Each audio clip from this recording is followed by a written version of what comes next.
Hello friends, welcome to Sushma சமையல்.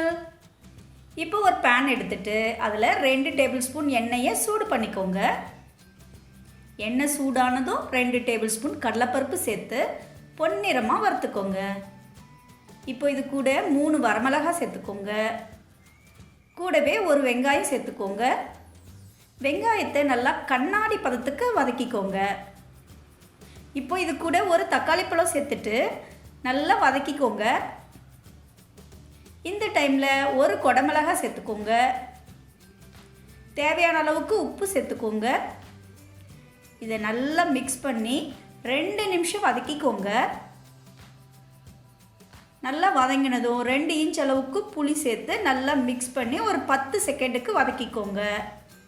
இப்போது இது கூட 2 டேபிள் ஸ்பூன் அளவுக்கு தேங்காய் துருவலும் கொஞ்சமாக கொத்தமல்லி இலையும் சேர்த்து நல்லா மிக்ஸ் பண்ணி ஸ்டவ்வை சுவிட்ச் ஆஃப் பண்ணி ஆற விட்டுக்கோங்க. இப்போ இதை மிக்ஸி ஜாரில் போட்டுட்டு கரகரப்பாக அரைச்சி எடுத்துக்கோங்க.